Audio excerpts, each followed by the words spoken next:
The invitations announcing the gathering were elegant.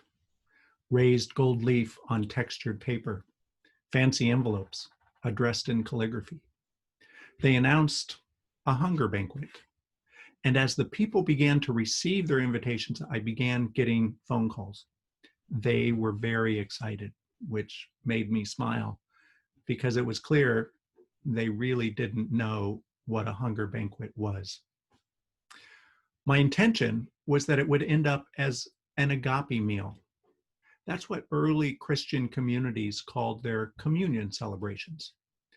Communion among the early Christians wasn't what we know today, a wafer and wine with an invocation to remember Jesus and the sacrifices that he made.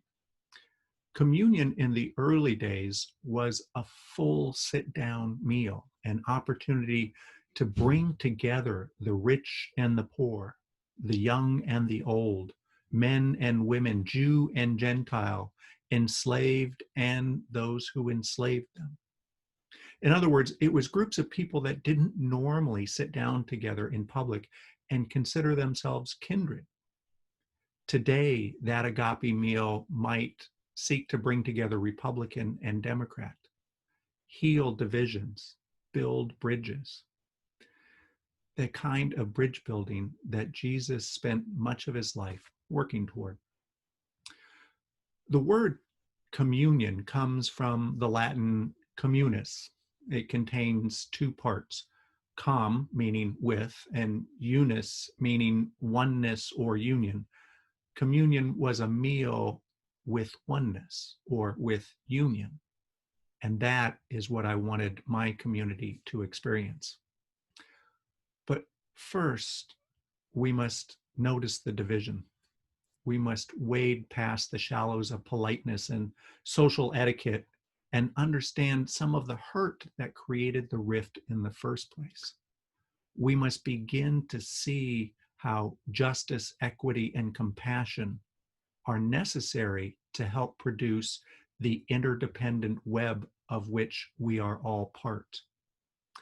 Those are two of our denomination's 7 principles, and I specifically mentioned those 2 principles on the banquet invitations.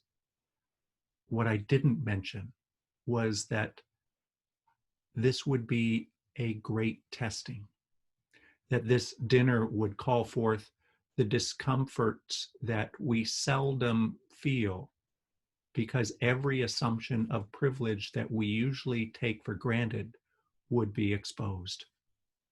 That's what I want to share in today's sermon.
something you can say.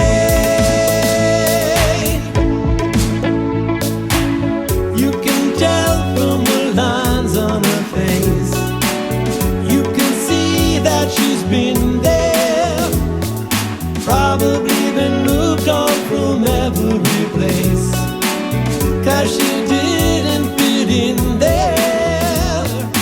Oh, think twice, 'cause it's another day for you and me in paradise.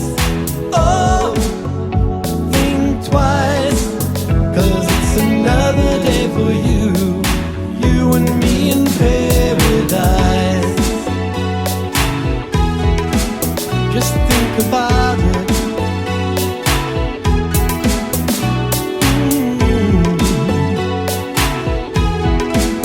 Just think about it. It's just another day for you and me in paradise. It's just another day for you and me in paradise. Paradise. Paradise today for you and me. Just think about it. Paradise today for you and me. Just think about it. Paradise today for you and me. Just think about it. It's paradise today for you and me. Just think about it.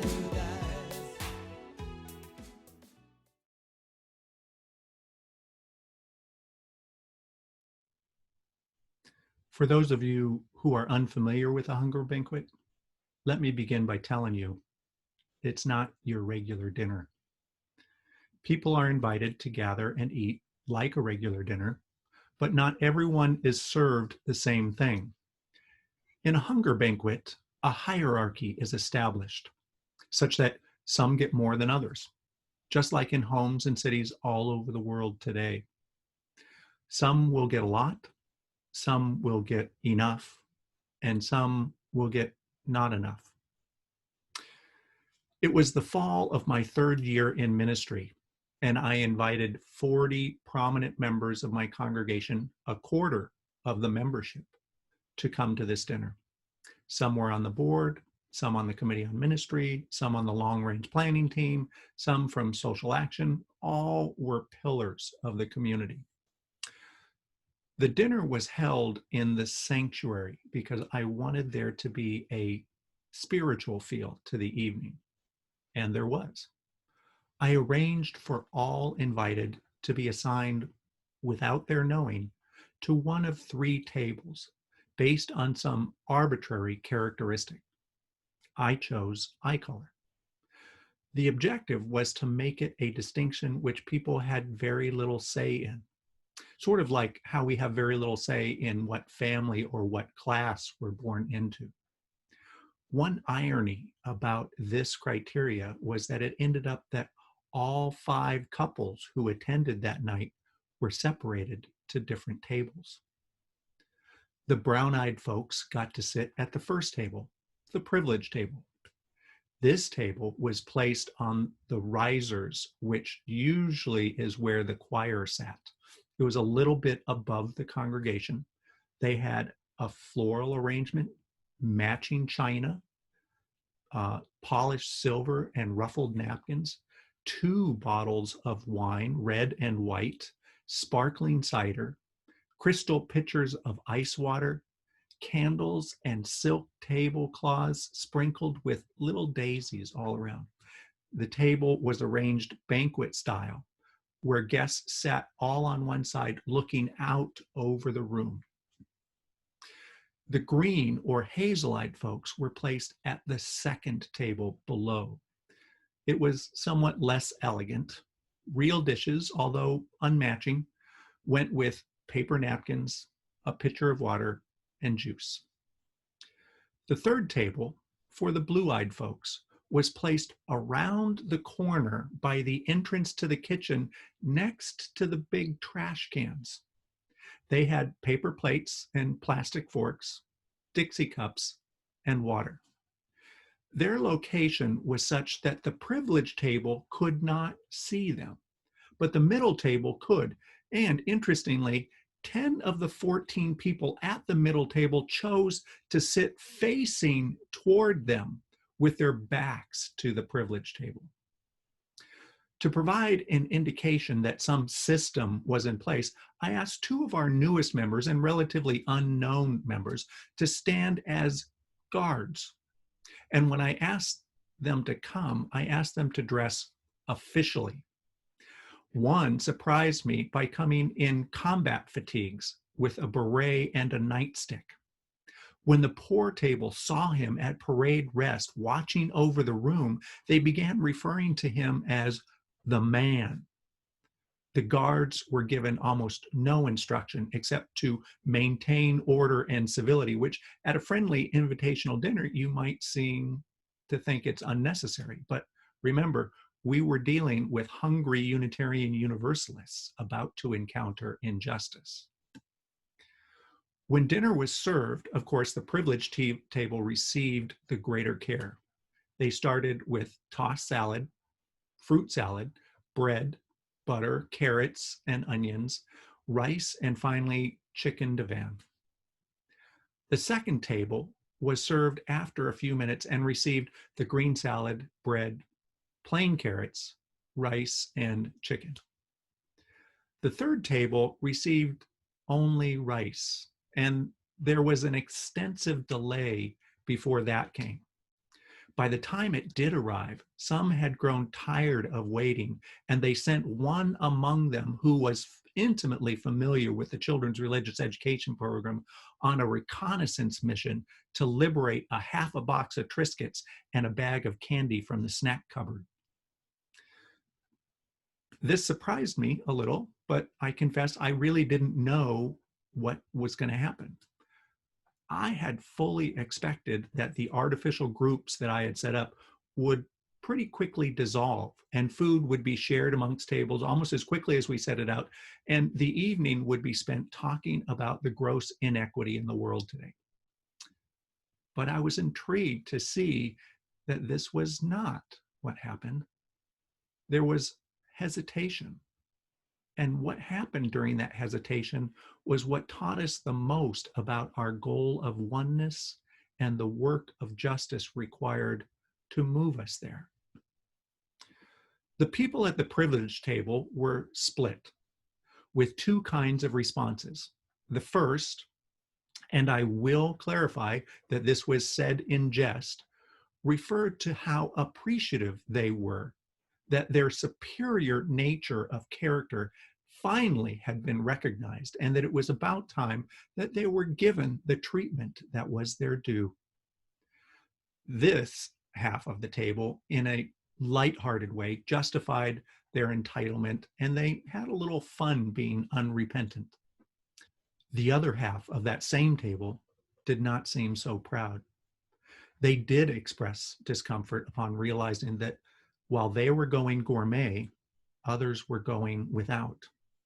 Concern was expressed for spouses or friends who were sitting at other tables. Yet there was also a strong sense of confusion about what the guards would do if they challenged the system. They were reticent to do anything to create a scene, and that reticence held the status quo in place.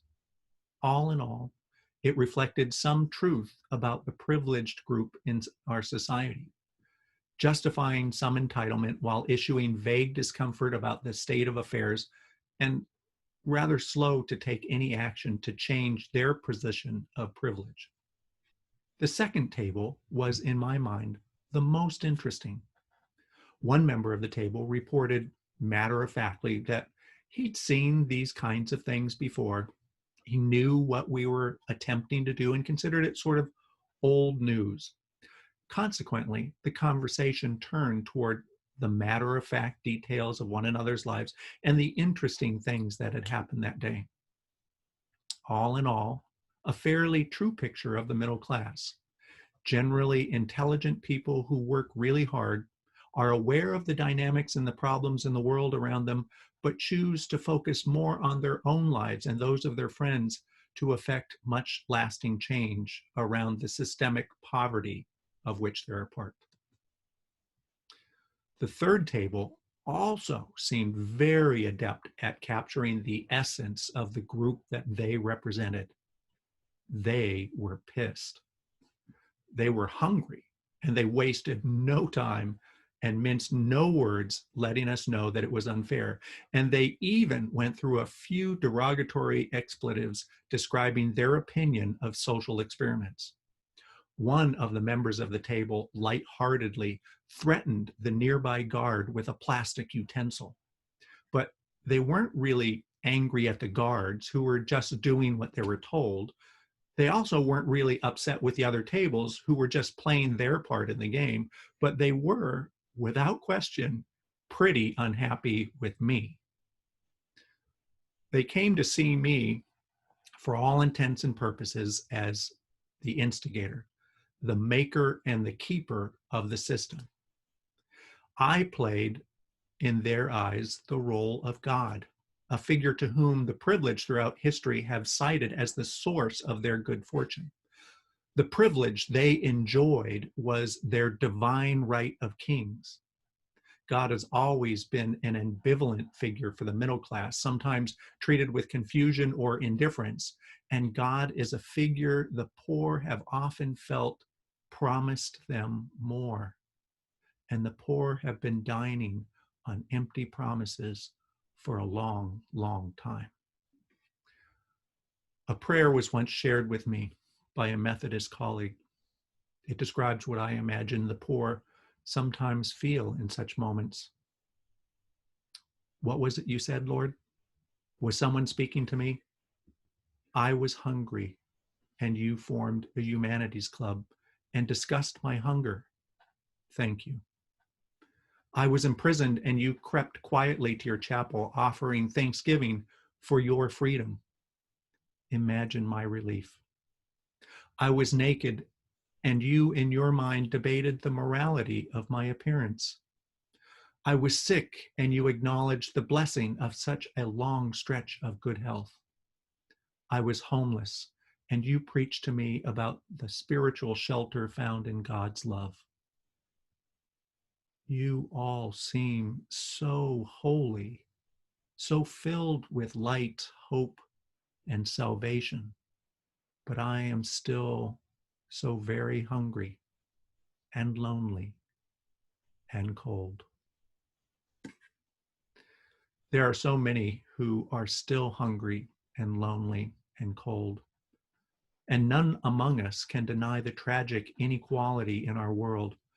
Unfortunately, pinpointing the ultimate cause behind it isn't as clear in real life as it seems to be in our simulation. It's not the fault of one group or one philosophy or even one well-intentioned but misguided minister. If it were, I would not be preaching this sermon today, because my congregation, being loving and justice-minded, would have done me in a long time ago and restored civility.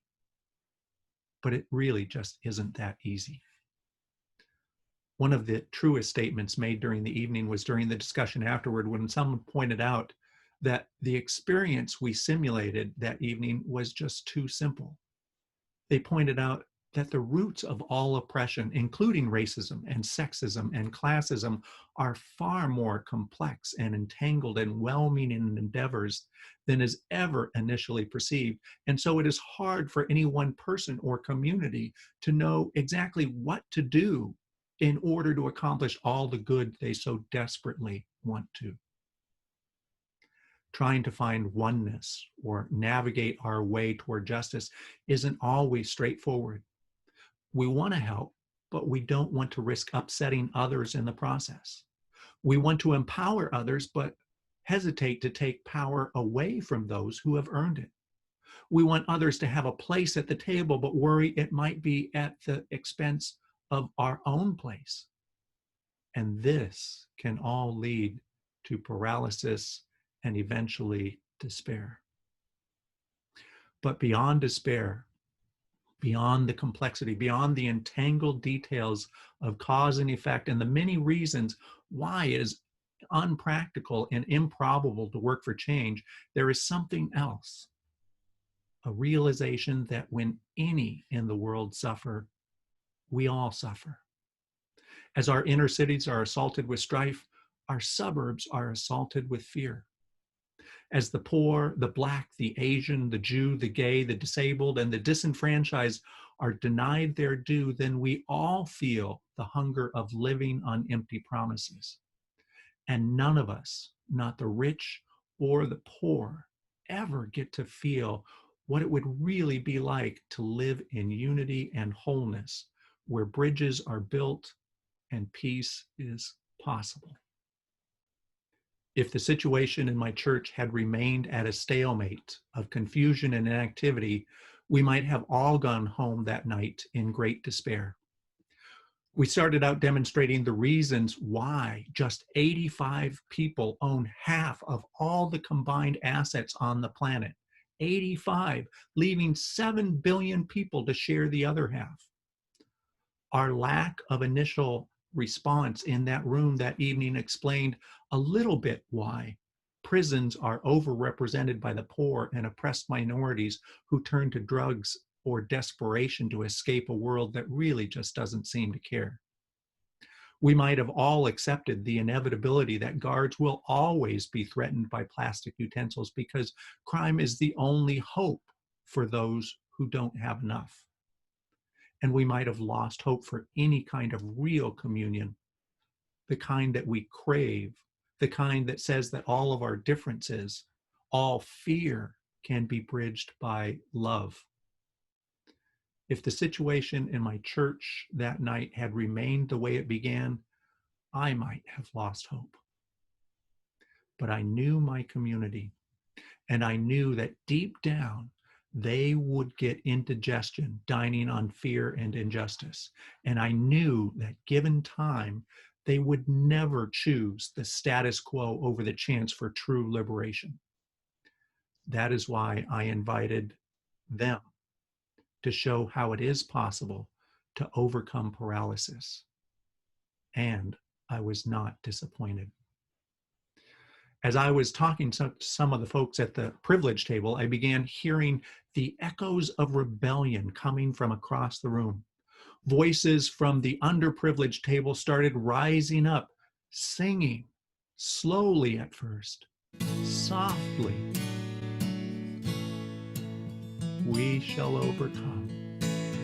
And as the voices rose up, some started to join hands or link arms, and it was at this point the people at the privileged table saw their opportunity. They rose above the hesitation, they elbowed their way past the guards, and they carried food across the room.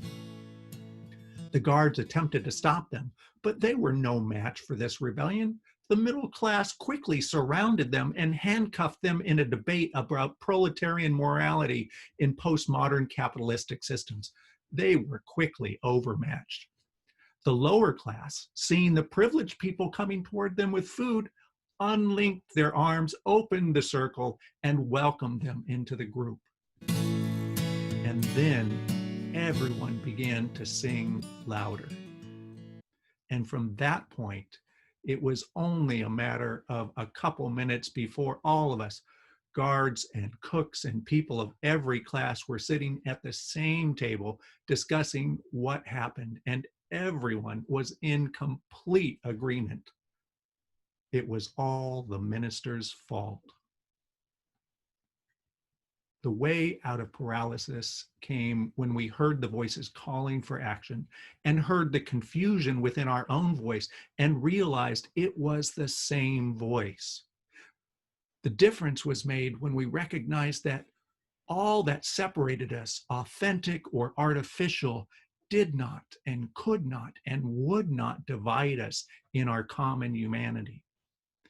The difference was made in recognizing that the good within us was as powerful as the complexity and the confusion of the system around us.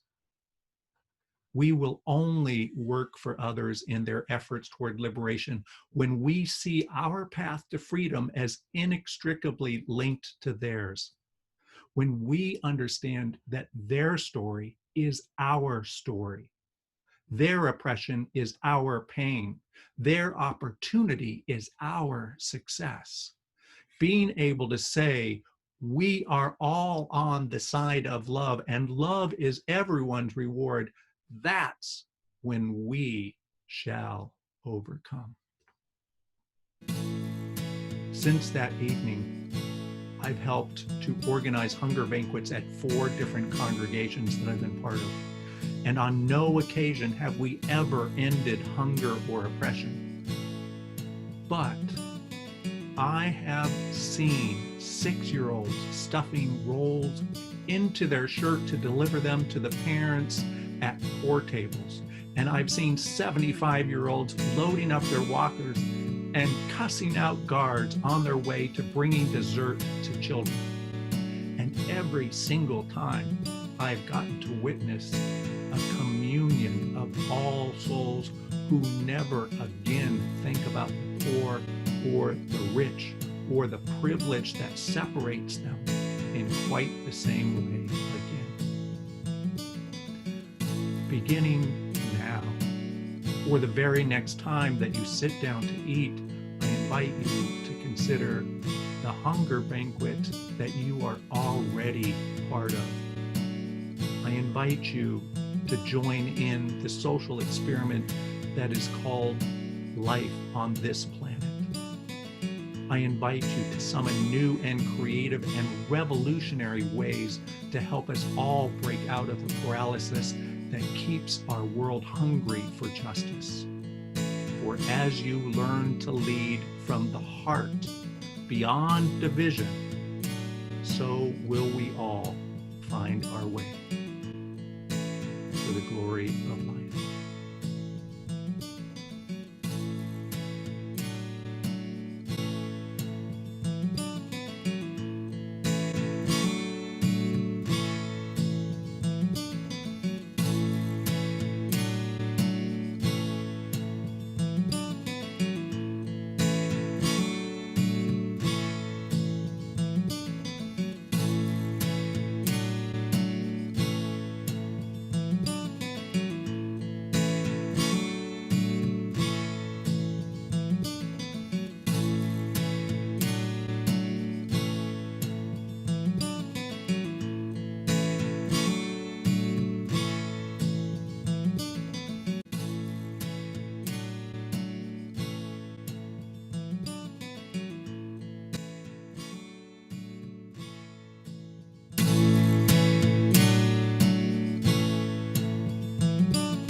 How many Mozarts are born among the poor, taken by hunger or by disease or war?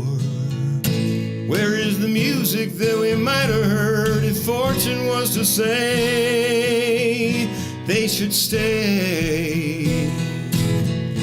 How many live and die and never know their worth, toiling in darkness by an accident of birth? And can we truly hope for justice on this earth someday?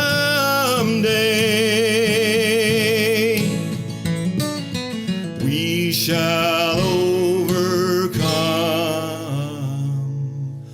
We shall overcome.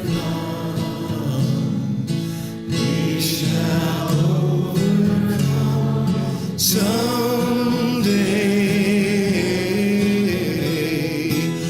Oh, deep in my heart, I do believe we shall overcome someday. Sing that again, keep going. How many Mozarts are born among the poor, taken by hunger, by disease or war? Where is the music that we might have heard if say they should stay. How many live and die and never know their worth, toiling in darkness by an accident of birth? Can we truly hope for justice on this earth someday? Some born in hunger become prisoners of need. Some born in privilege become prisoners of greed. When will the people, and I mean all of us, be freed to find a way to say we shall live in peace? We shall live in peace. We shall live in peace someday. Oh, deep in my heart, I do believe we shall overcome someday. And as we teeter on the brink of war again, and build our monuments to vain, ambitious men who talk about the road to peace, I wonder when on earth will they lead that way? And as power is passed to the most fortunate of sons, who spend their genius making money, making guns, will there be peace and justice for the humblest ones someday? Ah, but deep in my heart, I do believe we shall overcome someday, and we'll walk hand in hand someday, and we shall live in peace some way.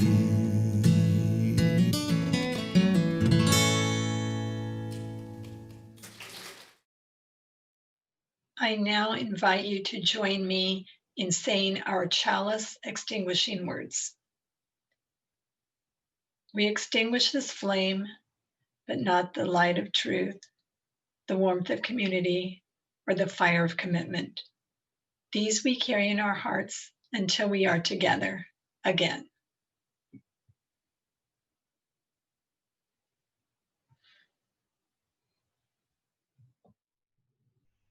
Friends, though it may seem that we are kept apart by a myriad of things that keep us isolated and alone, imagine with me that it is just a lack of imagination. Take this moment to challenge the status quo. Turn toward each other.